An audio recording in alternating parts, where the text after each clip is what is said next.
All right. Welcome, Carol. Thank you for joining us on another wonderful episode of Quarantine with Ashmun. Let's start first with who you are. So can you tell the millions of viewers of your role in education? I'm currently the director of the Great Valley Writing Project at CSU Stanislaus. Before that, I was a middle school teacher at a small K-8 rural school, Jefferson Elementary in Tracy, and I taught middle school 7th and 8th graders language, arts and history, PE, coached every sport for 33 years. And my last 7 years of teaching, I was also named as director for the writing project. So I was doing two jobs. I was full-time teacher with maybe 1 or 2 periods bought out by the writing project. And so typically I taught in the morning and then the afternoon, or lunch and my prep would be time that I was checking email and connecting with teachers and doing the work of a director. Okay, I have all kinds of questions already. So the coaching, what was your favorite sport to coach? Oh gosh, I think basketball got a little too intense. Okay. Because I'm a physical education kinesiology major, history minor, so I was pretty gung-ho in sports. I'm so much more mellow now. I wish I could. Anyway, that was pretty intense. Favorite sport? I liked the years we got kids ready for a track event in Tracy called Junior Olympics. And I talked our principal into buying a landing pad so we could teach high jump. So we had this little K-8 school. We didn't have a track. We just ran on the grass and practiced sprinting on the grass. But we had this great flop pad. We had a high jump. It was pretty cool. It was as nice as anything at the high school at that time. So we had kids high jumping. We had girls, taught a girl how to do the Fosbury flop, and she was awesome. Kathy Kramer, yay for you. What's the Fosbury flop? Am I saying that right? Fosbury flop? Fosbury flop, it's the backward. It's when you go over head first, and the traditional way was you teach people to roll over the top. Okay. So they would cross here, but they would be facing the bar as they went over the bar. Okay. Fosbury is what everybody does now, is they leap and they go over with their back at the high bar. Okay. That's what everybody does now. Is that, I guess it doesn't matter for what now I'm thinking athletics. Is the first one safer than what they're doing now, or is it the same? I don't know about the safety issue. I just think it was so unique and different to go at it that way, because everybody just ran at an angle to it and then, lifted a knee like you're going to do a layup. But instead you lifted and you went over one knee, one arm, and then your second knee and arm. And, you just kind of roll and fell in the mat. At the Fosbury, you weren't facing it. You were looking up at the sky when you were going over the bar. So. Now I'm picturing you out there. Did you get out there, and when you were coaching them, did you go out there and do it and go through the motions? Did I try it? I think I did it the traditional way. Okay. I don't know that I ever managed the coordination of doing the Fosbury flop. Yeah. That's exciting. I mean, that seems like I want to get into it a little bit later, but the exercise part of it, but there seems to be, I'm interested to see what you think about it, but as far as the coaching aspect and the exercise aspect, how that plays off in the classroom and how your students react to you after that kind of stuff takes place. But let's save that for later. The other thing you mentioned was that you were, I think you said 7 years, you were the director while still teaching. That seems like a lot of work. And when you were saying that you did the teaching in the morning, then the afternoon, you did the director part of it. That seems really difficult too, because it would seem like it seems like there's nice black and white. Oh, I taught and then I went and did this, but we all know in education that it's not, it's all mingled together. So I'm interested to how discovering how you managed kind of separating those things out, or how you went about doing that. Well, yeah, the work of the writing project can ebb and flow. So there are times that are just super busy, but I think doing it that way made me rely on others to do work. So I think as a director, I always felt that I was orchestrating, but the important part was that we had a TC capacity to do whatever work we wanted to do. So I don't think I ever launched into something thinking that it would be something that I would be carrying the load alone. So I think that was a good way for me to, I mean, I could not have done 100% for each one and, met perfection, but it was good enough. It was a relief when I retired in 2008 from the classroom and could focus on just one job, because even though things went well in my classroom and for the writing project, I always felt guilty that I was shorting somebody there. So it was a relief. Well, you and I both, that's where I am currently with everything, everything that's going on, but there's so many, same feeling. You feel like there's so many different directions you're being pulled, and you're trying to do the best for the ones that are the highest priority, but you don't feel like you're doing the best that you could do in any of them.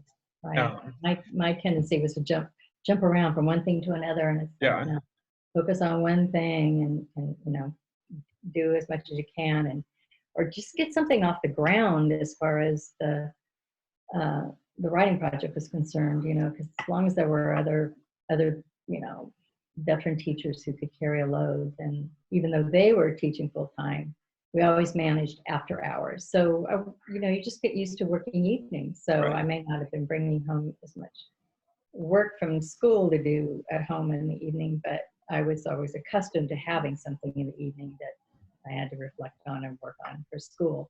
So instead, this just became writing project communications.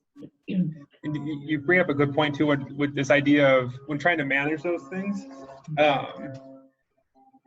One of the things, I know I talk about the Peloton bike all the time, and exercise, but one of the things that I really like about the trainers on there is one of them said during one of the 30-minute things or whatever, that we know that you have a lot of stuff going on, and you're getting pulled in a lot of different directions, but for these 20, 30, 45 minutes, whatever it is, be here with us right now. And I remember when I heard that, I think it's great for exercising, but it's also I kind of took that into when I'm writing my dissertation, or when I'm walking into the classroom. Whatever you're doing, you're here with us now, and until that's over with, and then move on to the next thing. And actually, Dr. Bucco over at Stanislaus, we had a conversation over coffee one time, and she kind of had that same, she led me into different practices. Whereas, like, if you're writing your dissertation at your kitchen table, then don't do grading at your kitchen table. Go to your desk and do grading. And actually, that physical separation even is an important aspect, or even going to like the coffee shop to do one thing.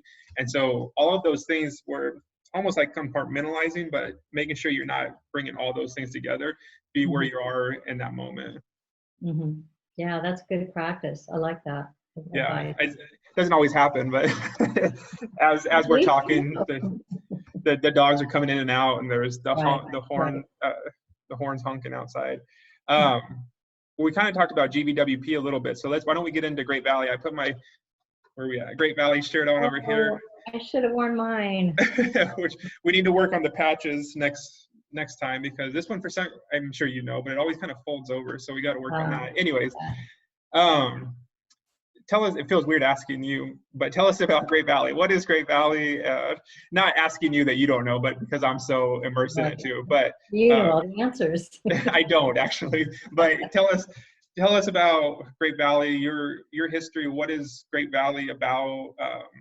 And I know you know this answer off the top of your head, so if you can just, for people watching. Yeah, you can, from your patch. I think your patch says founded in 1983. Yep. Well, 1983 was my first summer in a summer institute, and because I live equidistant from Berkeley and Turlock, I was nominated to attend the Bay Area Writing Project at UC Berkeley.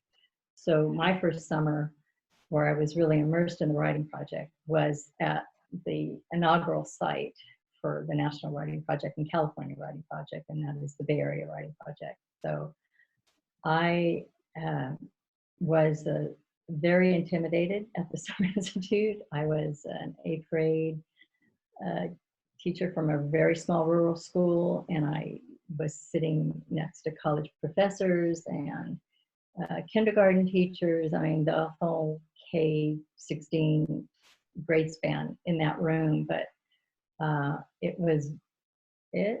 shook me. But luckily, the woman I adored and still do is a 2nd grade teacher from Livermore, and she basically carried me through. She got me through. So she was my mentor.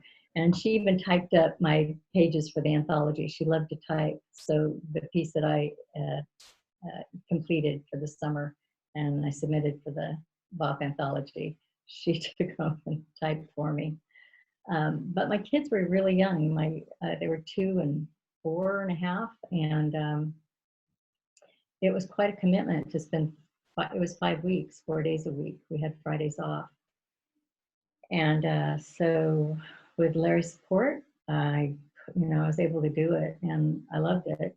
And I knew I had found a professional home, even though I didn't really have a lot in common with some of the attendees. We really bonded as a community of writers. And Jim Gray was in the room, and he was a hoot. And Marianne Smith and Mary Kay Healy were directing, and they were wonderful. Jim would come in and out. He would be grumbling about funding half the time. He could be very bearish, but he was very much a teddy bear toward me. I think he might have sensed that I did not feel like I belonged there. And I asked him, because we were interviewed to get in, and I asked him, why did you pick me? How did I get in? And he said, oh, it was your enthusiasm. You were so excited about the teaching. And I thought, I was. If that's what got me in, then I think that's helped me recognize talent also. Who has the energy for a summer institute, because it is really going above and beyond. To come to make a 4-week for us, a 4-week or a 3-week commitment when summertime is so precious, and a time for renewal. But a writing project summer really is a revival. It sets you in a new direction. It boosts your confidence. It helps you ask more questions than you knew you had. And you come to the understanding that there aren't always answers, but there are always more good questions. That was my introduction to the National Writing Project, the California Writing Project, the Bay Area Writing Project. And in 1996, I was asked to help co-direct a summer institute at GWP. So that was my first intense connection with Great Valley Writing Project. And then 5 years later, because of retirements and a leadership change, I got a call from Jane Marlink, who was the California Writing Project director, and she asked if I would be director. And I said, I think that would be fun. So it has been 20 years of fun. Very cool. One of the things you said was that you were, when you first got in there, you felt intimidated or that you didn't belong and those kind of things. And that reminded me a little bit about what we see a lot in our summer institutes, which is, or we hear a lot too, is I'm not a writer, those kind of things. And we hear with our students too. So I'm interested in, when you first went through, when you were saying that you didn't feel like you belonged, where were you with your identity as a writer? I went in with the identity as someone who was writing with her students and was interested in writing, is married to a writer, right, and curious about how I could teach the writing process. But I never felt as if I could claim the identity of writer. I always felt like I was an imposter if I would utter, "Oh, I'm a writer." Mm-hmm. But after a few writing marathons where you push yourself to think of yourself as a writer, and publishing in anthologies every summer for 20 summers, you get more comfortable with it. And so, yeah, now I am a writer. I have journals and journals, and travel journals, all kinds of books that, and once students find out that you write, or you're writing with them, and they see you writing in these little stapled together notebooks that you put together for everybody at the beginning of the year, because you don't want them to be. For me, if I got a nice journal, I felt like I was dirtying the pages. That's an exaggeration, but I didn't want to mess it up. Right. But if I got 2 pieces of construction paper, threw about 20 sheets of lined paper in there and stapled them up and opened it up and sat on the stool in front of students and wrote with them as they wrote, that was enough for me. It was therapeutic. It helped me be a better teacher. I was understanding where the kids were.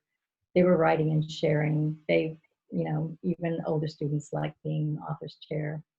So we would spend a lot of time in author's chair, just getting comfortable being writers together and talking to each other about our writing, getting to know each other. I mean, I can't think of a better way of, individualizing instruction than having kids write, and you find out what they're all about, what's going on with them, what they like, what they don't like. This isn't to say that I have any power at all to confirm these things, but I can confirm that you are absolutely a writer, because I got to do be in a writing group with you, and so I want to check in on, you were writing memoirs, family memoirs, Mm-hmm. and they were so good. I enjoyed every time we got to share and you got to write. So I wanted to see if you've where you are with that, if you've added to that, or have any plans to. I think I have about 5 pieces in the works that if I were pressed, or if I pressed myself, I could work on and get them polished up. But I have to say, Larry is really good at editing, and there are no extra words Right. in pieces when he's done with them. He slices and dices them up pretty good. But yeah, I think they would be fit for the public.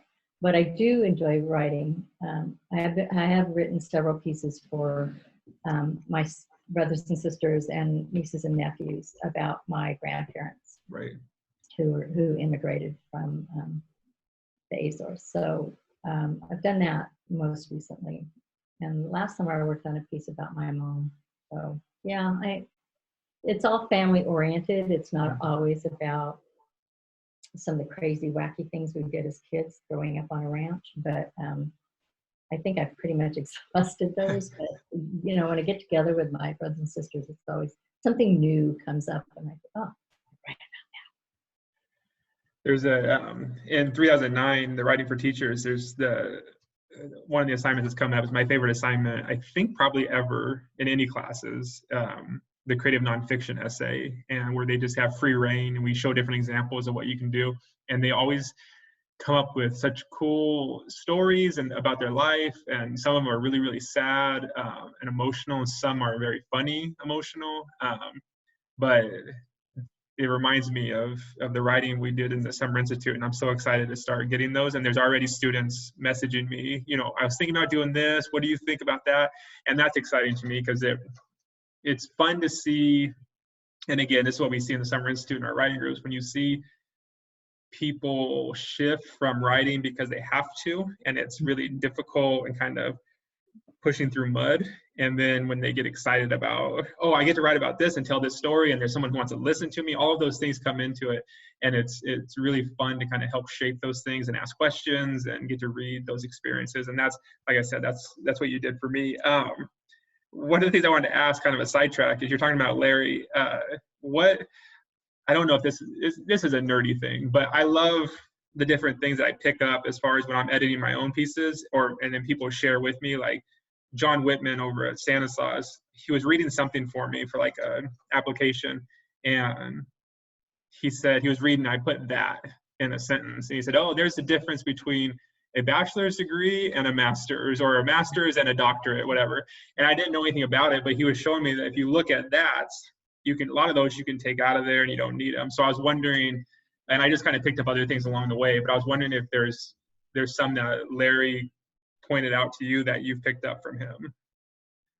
I think the most effective thing, or the most important thing I've learned is no extra words. Mm-hmm. That you know, tight.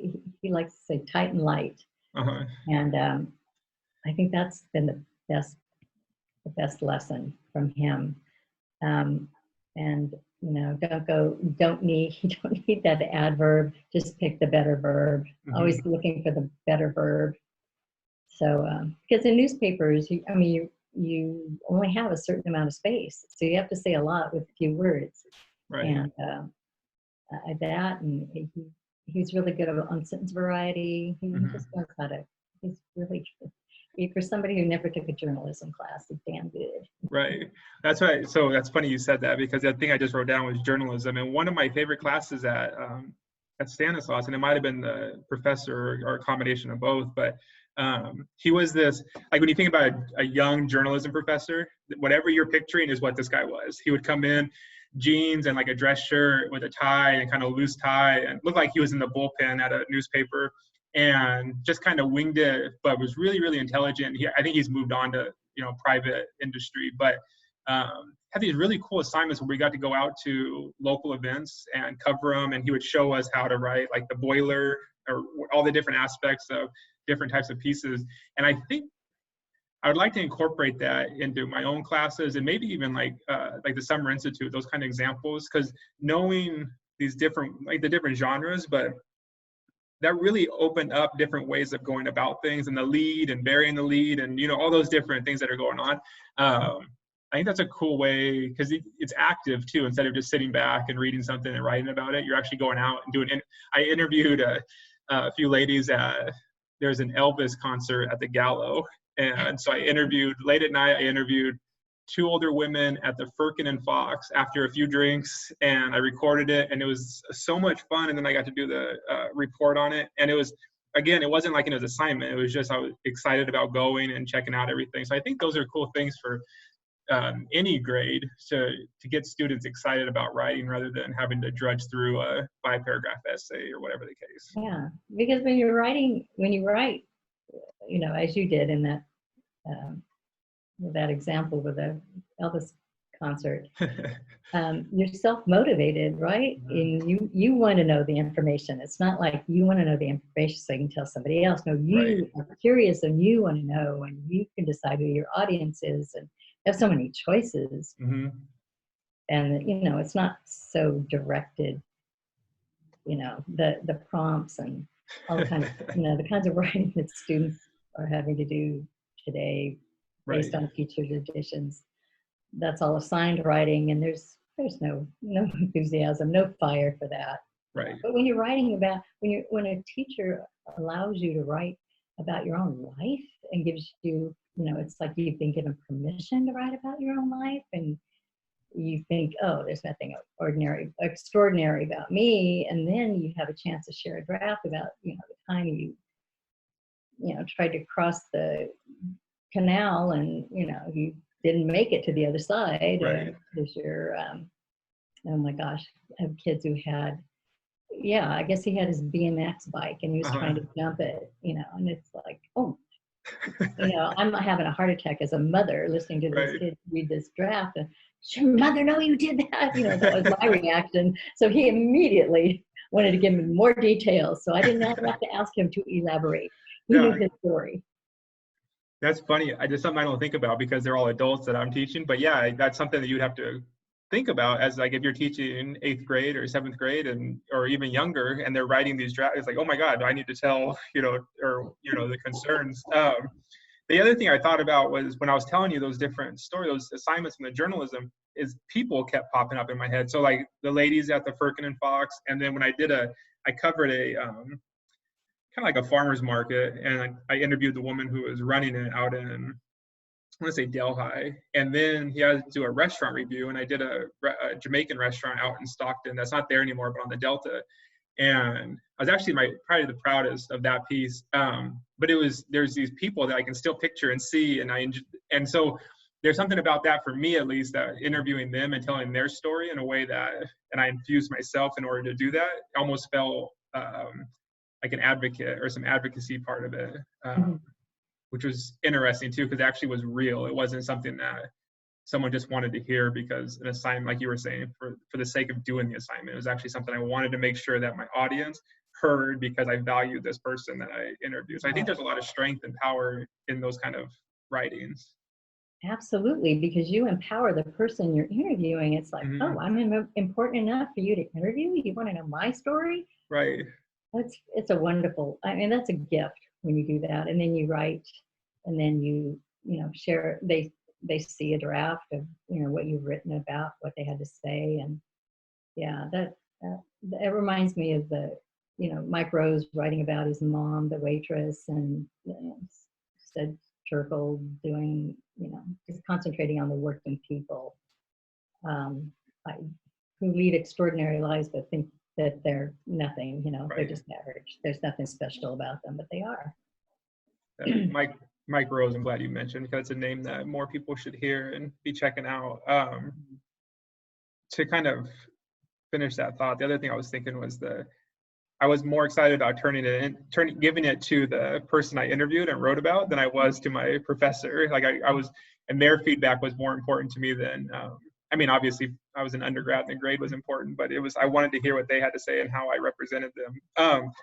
The other thing you mentioned that you and I value deeply, but I want to make sure that it's talked about, is you're talking about writing with students and all the positives that come with that. One of them you said was getting to know each other, but from your experience writing with your students, or even like, I guess you call them your colleagues in the Summer Institute, like why do you believe in that so much and practice that?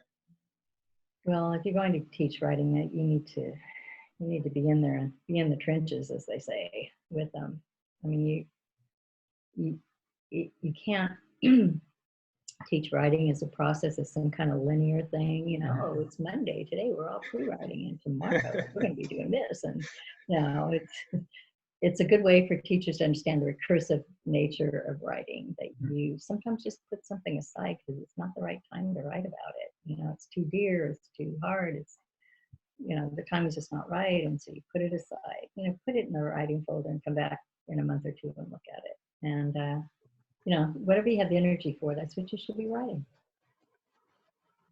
So, and I think that's what I learned. That's what I learned by sitting down and writing with the kids.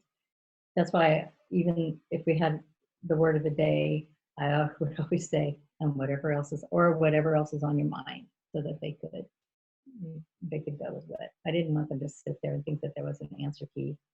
And I didn't look up, I just wrote. And if kids wanted to sharpen their pencils, they could sit there with their hands up for 15 minutes while I wrote, because I wasn't going to stop writing. I just made a point that writing is more important.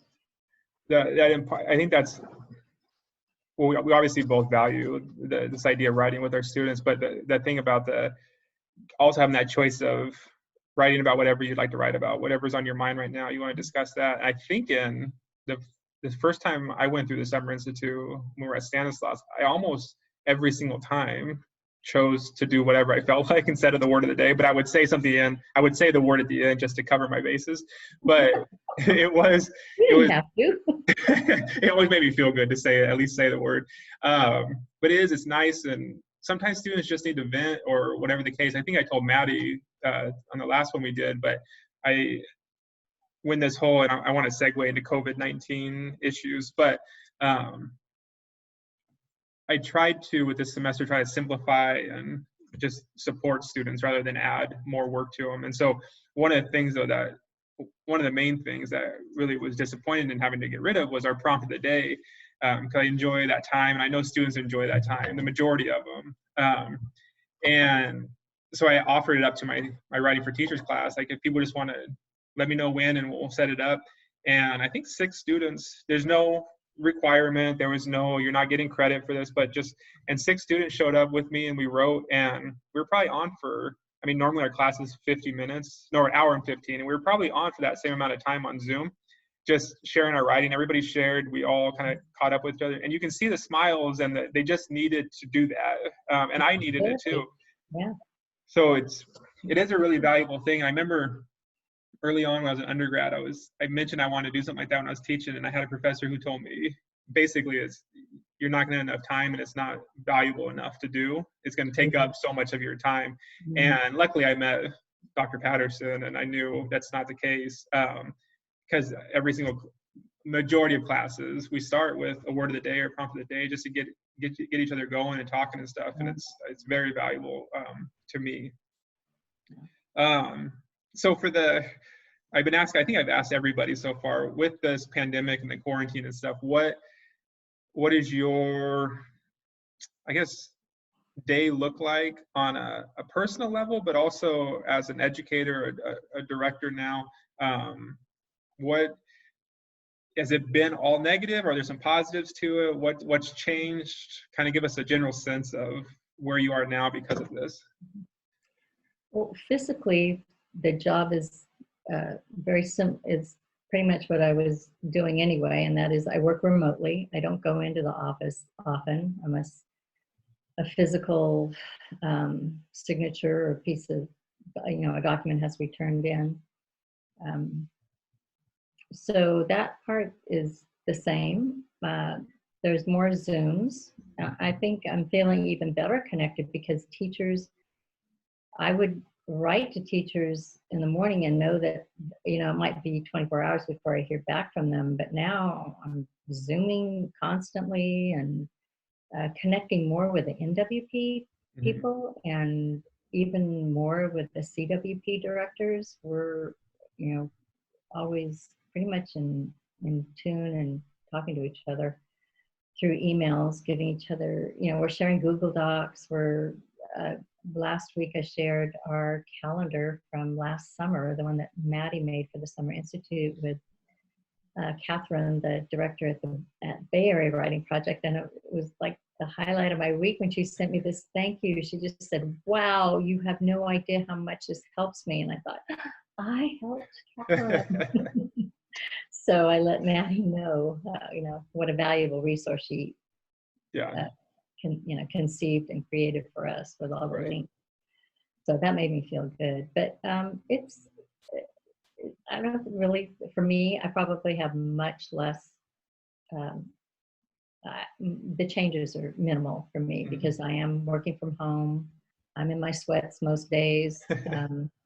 And, I was happy when I didn't have to leave the house. Now I get a little antsy if I haven't been out of the house for a week, but, that's not a problem.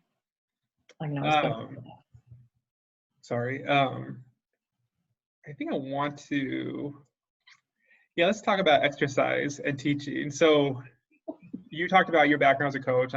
We share that background as coach. You coached longer than I did. But former athletes, you're a former athlete, right?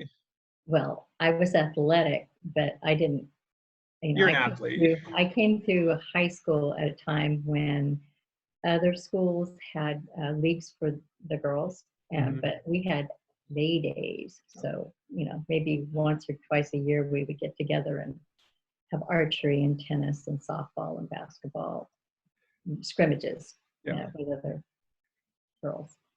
But I was president of Block T, so yes, I was athletic. Yeah, you're an athlete. So my students know already, but in every single one of my classes, I push exercise and taking care of yourself.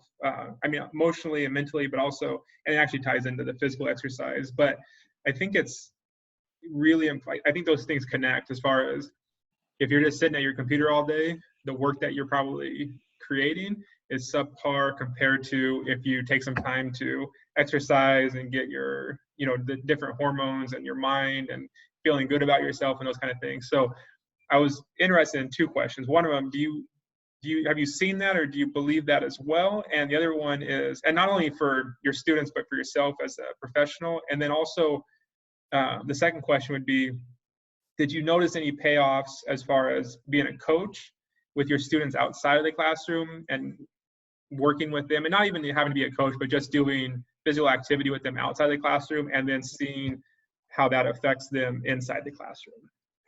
Yeah, well, I've always been, well, as far as I think about 8th grade that I wanted to be a physical education teacher. So I always valued being outdoors and, climbing trees and building forts. I would rather be physical than sitting and reading a book. I'd rather be out and about. So I come to, so sports was a good outlet for me. And I had a lot of male cousins, and, when they were around, we played sports. From tackle football to baseball out in the alfalfa fields. There's nothing like running the bases in an alfalfa field. But I don't, probably it was when I was in college that I really fully embraced the idea of the development of the mind and the body. And have always tried to practice that. I'm not a great sitter. I like to be up and about. So I like the balance of, I like to read, but I also like to be out and about. So yeah, I'm a big proponent of developing the mind and the body. I see the benefits. And as far as coaching, there's no better way to get to know your students. You laugh. Oh my gosh. I mean, when I was doing my student teaching Union High, I coached, I was the Frosh basketball coach, and those bus rides were hilarious. Those girls, I think I was bent over laughing all the ride back, to and from school. Win, lose, or draw, and we usually lost, but I mean, I laughed so hard. They were so entertaining. And at Jefferson, coaching all the sports and year round, you're always coaching. You go from volleyball to basketball to softball and track. So we were always, there were those are, opportunities to really get to know the kids and their parents. Because parents, we'd all hop on the school bus, and the vice principal who coached the boys' sports would drive us to tournaments and things, and we spent a substantial amount of time together. So you do get to know them, but it was good. I mean, I think I was maybe, let's see, where I was born. I was 8 or 9 months. I think I was 8 months pregnant, and I was out hitting fungos to the girls in softball. I only did that a couple of times. I started to feel it in the rib cage. So, but it was good for me all those years of my career at Jefferson coaching. One of my favorite things in the world is hitting fungos, and obviously that you're one of my favorite people, but you just moved up even further when knowing the word fungo. Nobody knows the word fungo, so good for you. Yeah. But I loved it. There was I was fortunate enough to coach an all-star team one time, and they brought these guys over to Davis High, and I went through an infield with them, and these were these studs of the Central Valley, and I didn't let up on the fungo. I just kept hitting shots at them, and one guy, I think he's from Turlock, he was like, whoa, take it easy. But I used to love going through. I think that was my favorite, not my favorite part, but one of my favorite aspects of coaching was getting to, like, you're doing your job, and your job is to be physical and get a workout in too. So I would take ground balls with the guys, I would run with the guys, and do all that stuff. So the other thing I was thinking though, and I want to see what your experience was, do you think that it paid off in the classroom? So then when you went to the classroom, and I'll just be transparent. One of the things I hear a lot and I worry about for my future teachers is classroom management, and the kids don't listen. They don't, they're doing whatever they feel like. And to me, and I've seen at the college level, at least, you don't run into those issues as much in college at all. But I've noticed that my students become more invested with me when we do have that occasion where we go to the track together, or we, do some kind of play basketball together. And so I was wondering, instead of this idea of classroom management where it's just very strict, go move your behavior chart card or whatever it is, and this punishment, did you see dividends or payoffs by that, where then when the exercising with them and being physical with them, then going to the classroom and maybe feeling more of an investment from them, and not having as many issues with behavior? Well, I taught in a small community and lived in the same community. So, kids would see me at the grocery store. And so I think being a coach and spending extended hours with them, they get to see that you're human.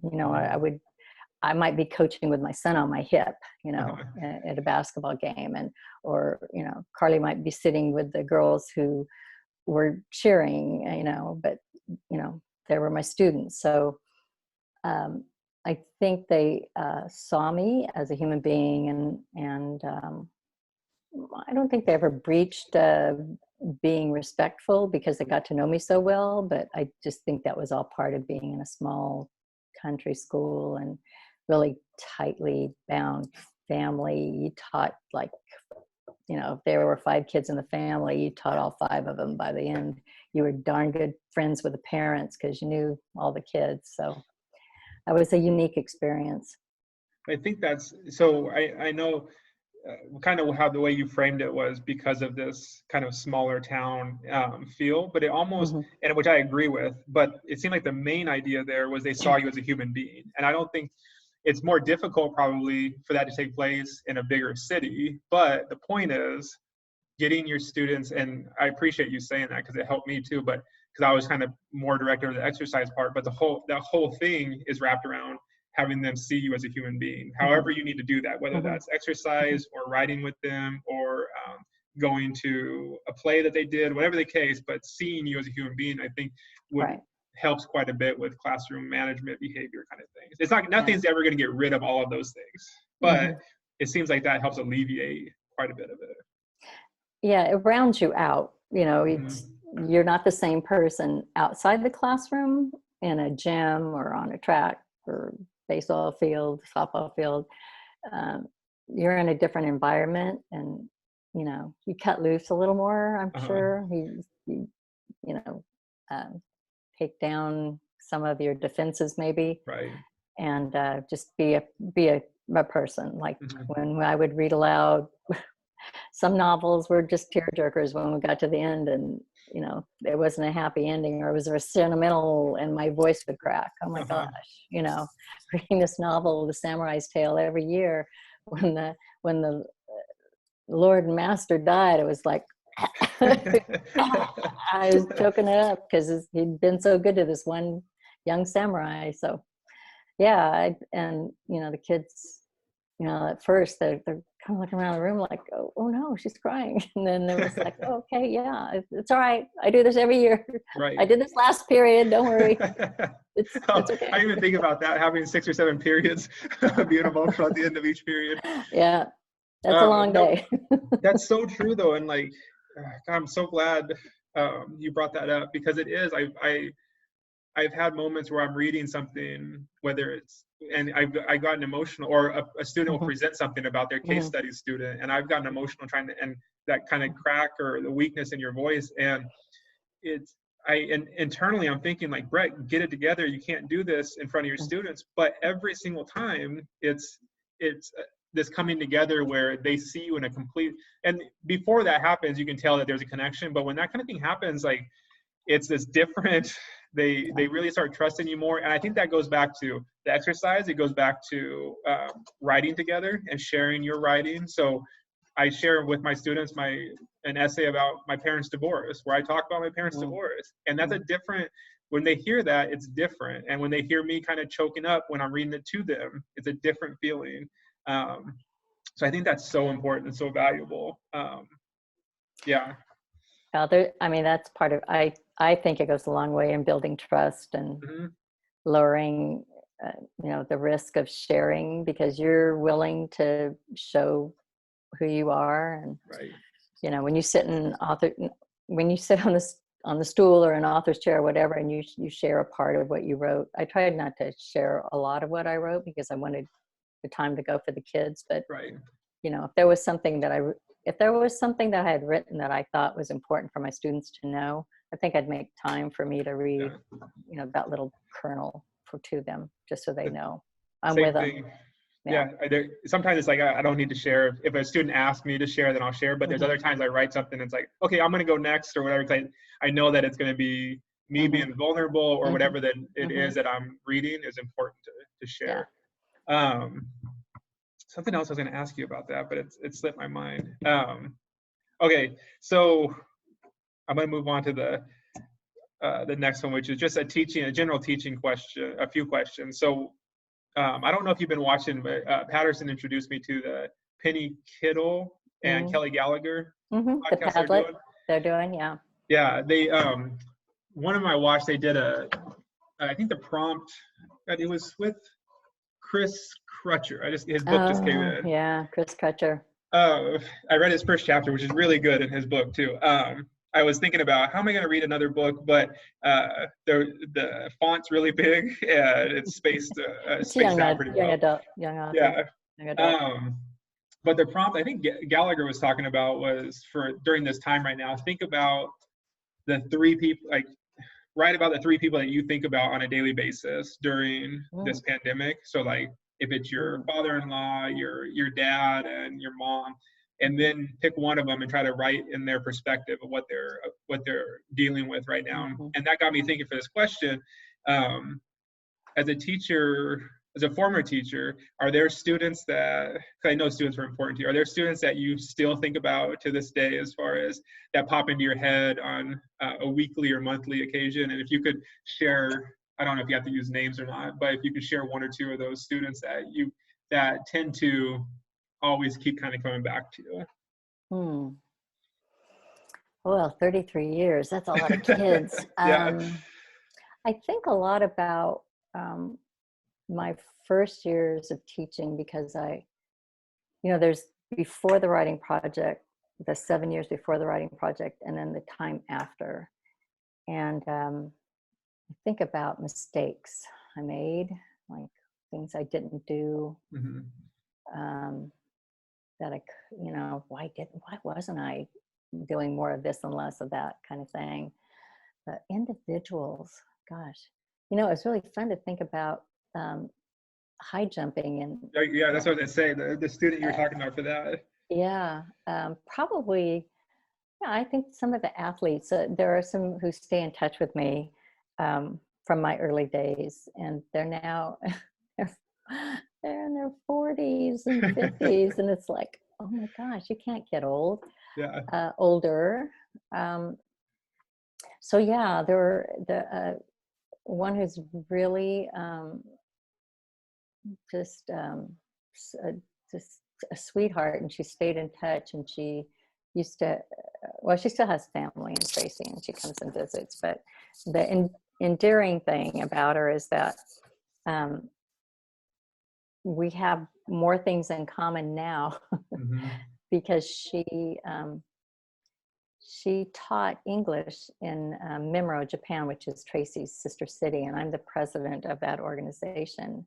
And so she comes to the sayonara parties and things that we have in Tracy, and she developed some really lasting friendships while she was an American. She was teaching English in the middle schools there.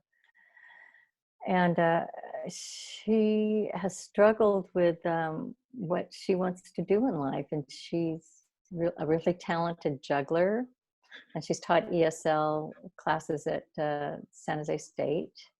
But she's always kind of moving around, trying to figure out what it is, not moving around physically, but trying to figure out what she wants to do for the rest of her life. And she's probably getting close to retirement age, but she's still searching. She's still searching. It's like, oh, well, it's okay, Kelly. You'll figure it out. Anyway, so when she comes to town, it's nice. We have, we get together and we talk, and she catches me up on all the classmates from Jefferson, and they're in touch, and so I can figure out what they're doing too. So I like that. Part of me is very similar to how you're describing her, kind of doing a bunch of different things until the last 6 years. But I think that's in our culture currently. It's not looked at as like a positive, but I think I like that kind of personality because when you look back at the end of all of it, you probably want to do a bunch of things, not be stuck in one job your whole life. Right. So to me, there's something to be admired about that, but it's a really tough thing to be admired about in our current society. The other thing you touched on, kind of the next question I had about teaching was, I put it down here as difficulties or that you would do differently. Your understanding now and thinking back on your time teaching, what are those things that you would do differently if there are some? Yeah, I think I fixed a lot of problems once I started hanging around with like-minded teachers in the writing project, and my classrooms became much more raucous and much less regimented. You know, PE, you stand on a number for roll call. It's really regimented. It's very militaristic. Yeah, I remember that. Yeah, so, you know, I think ditching the way I was taught, because that's what I was trained or prepared to be a physical education teacher and a coach, and I had a lot of science background, so I felt really good with understanding how the body works physically.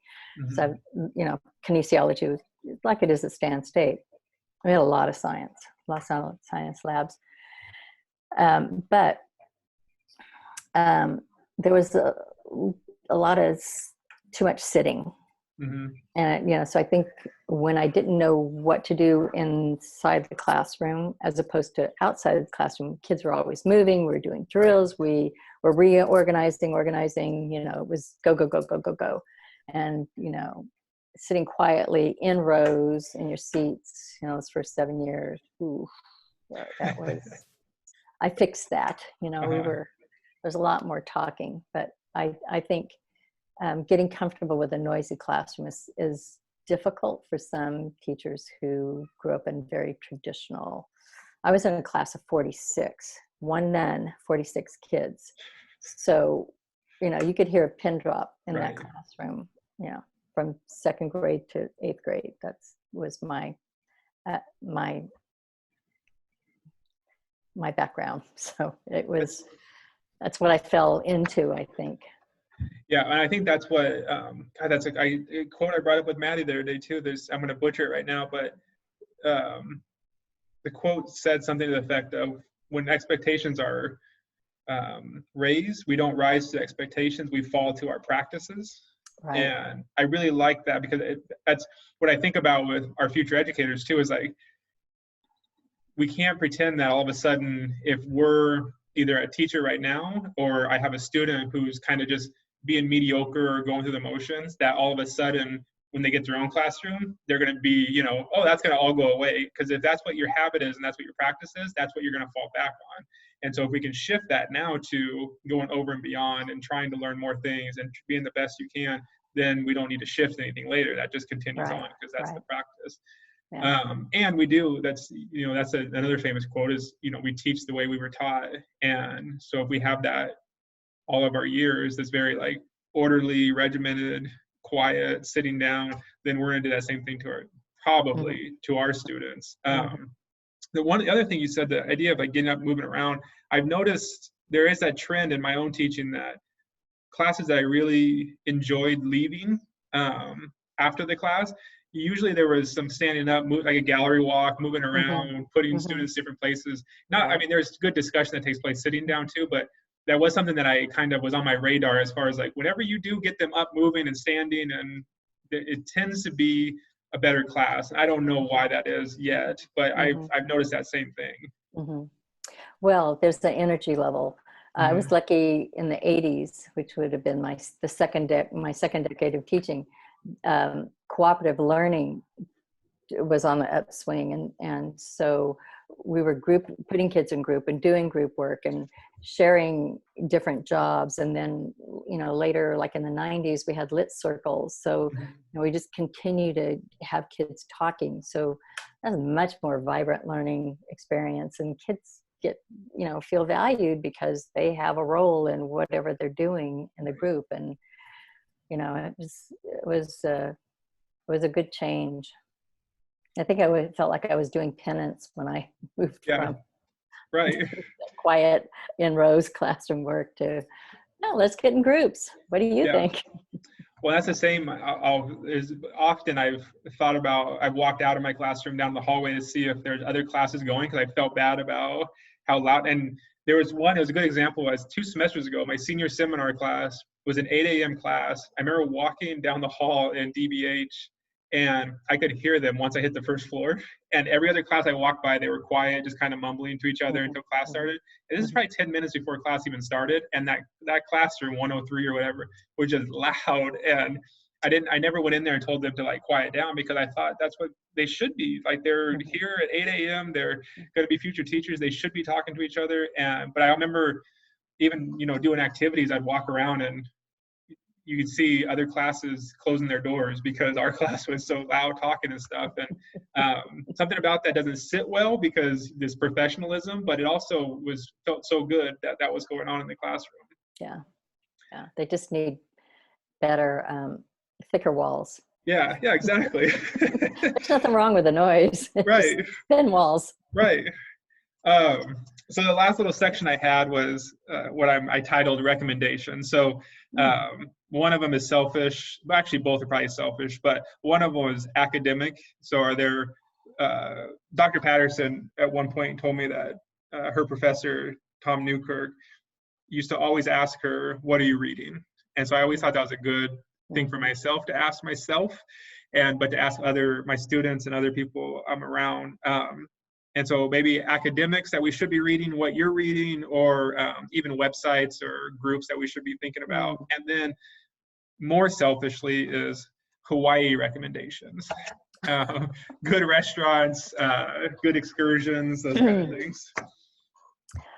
Okay, so what I'm reading right now, I'm going to just reach over and get it because it's a great book. Carla Hansen's leading us in this book study, Between the Commas. And Marty Brandt is a San Jose Writing Project fellow, and he is hilarious. I got to read you. It's all about sentence development. So this is chapter 2's opening sentence about sentence development. So you can get an idea. The subtitle is Riding Bicycles into Rose Bushes. But I want to give you a flavor for his humor. Yeah. When our son Andy was around 10 years old, his hamster, Boom Shakalaka, died after a long, rich life running on the wheel. He's hilarious. Anyway. You want to read more of that? Yeah, you do. And so I'm going to see if he'll Zoom with us one of our sessions. So that's a great idea. That's one of the things I was thinking about with this. Start reaching out to like authors that I'm asking students to read, like Zaretta Hammond or whoever, and just they can tell me no or they're not respond, but they've already told me no. Like they're not here, but one of them may say yes. So that's a great idea. Boom Shakalaka too. What a great name for a hamster. Isn't that hilarious? Yeah, Brandy got really excited because in the first chapter, I don't even remember where it was, somewhere in the early chapter, he made reference to drinking a particular brand of whiskey, and so Brandy was on board. It's some whiskey reference, but anyway, he's a character, and what we discussed yesterday, he just comes up with these clever phrases for ways to get kids writing elaborate sentences that are just really rich sentences. And so he calls the adjective clause the dime dropper. You I need you to drop a dime on that noun, so they can add in a positive or do something. And then the other thing is that if he wants them to what's he call it? Smack talkers. You need to add a positive here and add a smack talker. So he just has all these clever ways of talking to kids. I mean, it's just really, he can dig deep into the grammarian terms, but when he's teaching his students, he uses dime, drop a dime, and next it's going to be the ing bomb, next chapter. So it's But I think that's so important though too, because a lot of times I think you have people who they learn these things and they try to like, instead of teaching it, they try to show off what they know instead of how can I make this accessible. And it's almost like a translator between two different languages. That's it seems like that's your role is there is all of this, but you're not here yet. So let me help translate this to something that's accessible and then help build that for you to keep going. So that's cool. That's great that he's doing that. Yeah, he's not bogging the kids down with all this grammar, recognizing what parts of speech it is or how it functions in the sentence. He's not bogging kids down with the terminology. He's giving them slang that, and he makes it up, it's like their own little special language that they have, and they buy in. I mean, I bought in. I'm ready to drop a dime. I'm going to think about it when I'm composing. Right. No, that's cool. That's very so cool. What I'm reading for pleasure is I'm really back into Jane Austen, and I'm reading the unfinished novel Sanditon, because I saw the PBS version and just crawled right back into that Jane Austen cocoon where there's always a happy ending. I'm sorry, the mailman just came, so the dogs made all kinds of noise, but can you name the title again? Sanditon. It's the name of a seaside resort. And she only wrote the first 11 chapters. But anyway, the PBS version, season 1 did not end happily, so I'm waiting for season 2. I also like that. I appreciate both of those, and I appreciate that you made a distinction, because it's important, this idea of reading for our profession and reading for pleasure. And sometimes those things mix, which it sounds like it is. It sounds like you're reading between the commas, beyond the commas.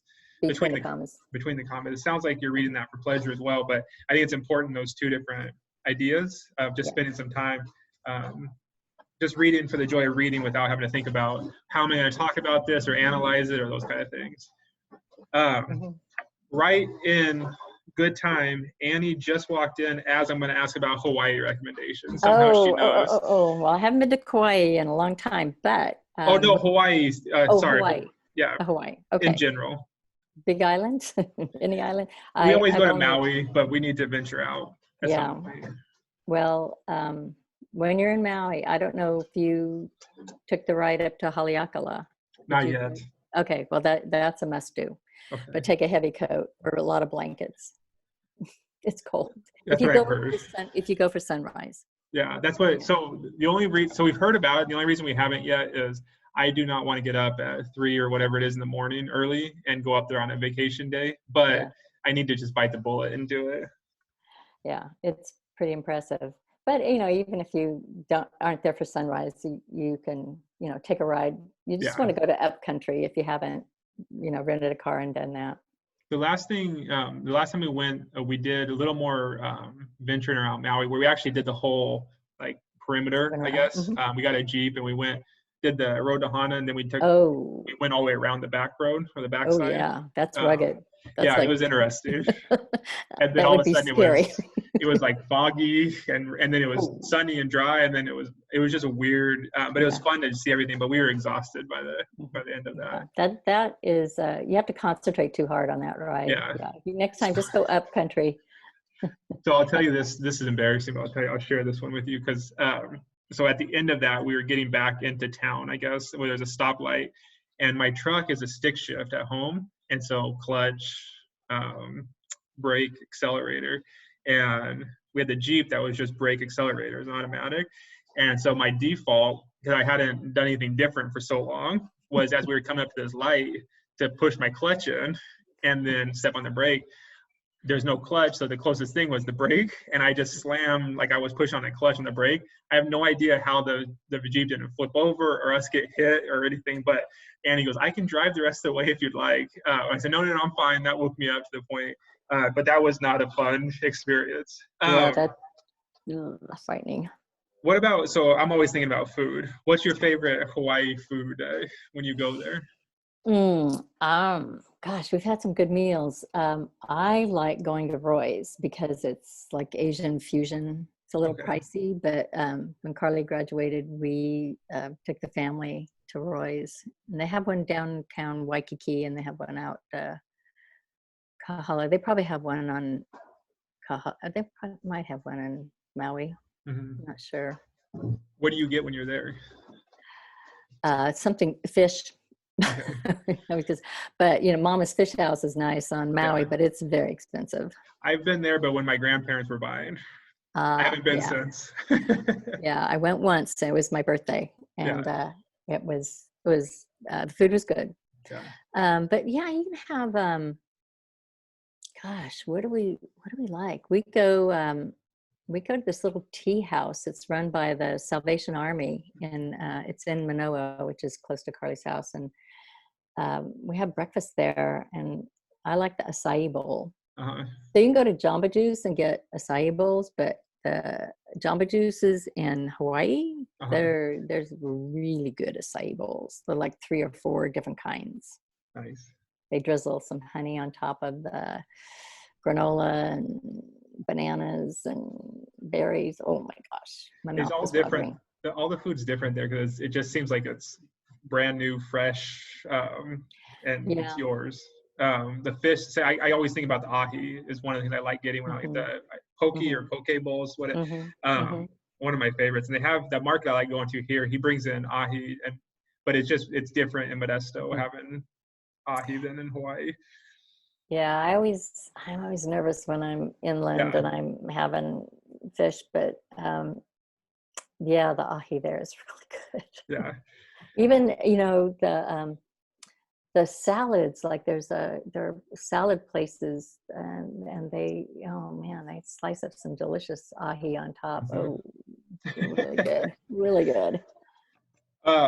So the last question I'm going to ask you is my hope is that a lot of my students and I know Dr. Patterson's been assigning watching some of these, and a lot of them are going to be future educators. So coming from someone who has experience teaching, has experience in leadership roles, what and I put Maddie on the spot yesterday with the same question, but what piece of advice would you want or would you give emerging educators, future Mhm. educators, for their career as a teacher?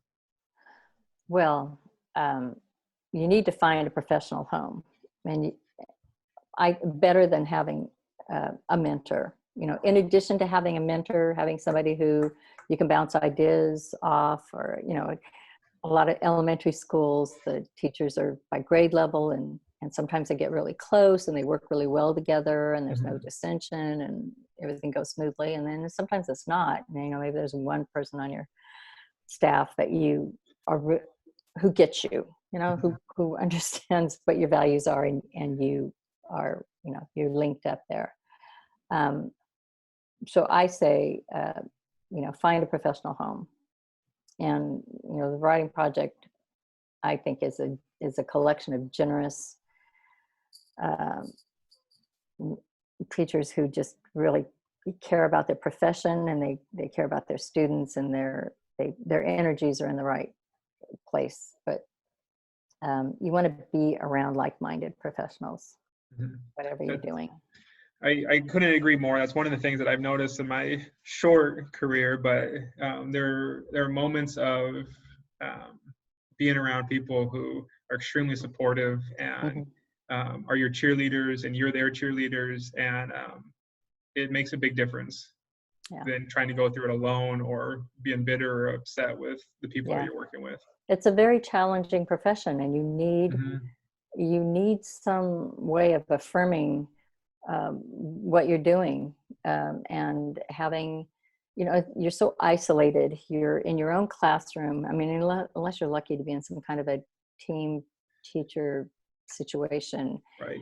it's you and your students, and I mean, you can bounce ideas off your students, but you want a professional bouncing them back to you. So yeah, having someone on your campus, or someone you can connect with, and get ideas from. You need to you don't have to be told what to do every day. You just need somebody who, you know, affirms and maybe refreshes your creativity, because everything is so teacher edition bound. And I understand when a district spends millions of dollars on texts that they want you to use them, but those texts don't know your students and you do. Right. So you have to be able to make adjustments and close your door and do what's right. Right. Assume the authority. Absolutely. Well, I want to finish by saying thank you. And ever since I got the itch to do these, one of the things I was concerned about was interviewing people I know that I've had long conversations with already about, like, what else could we talk about? And every single time, and this one's no different, I've learned more about the person, and I've learned from the person new ideas and ways of thinking and different concepts that I'm excited about looking into more. And so I appreciate you taking the time, and I appreciate you helping me along with some of those things too. Thanks, Brett. It's been fun. Thank you.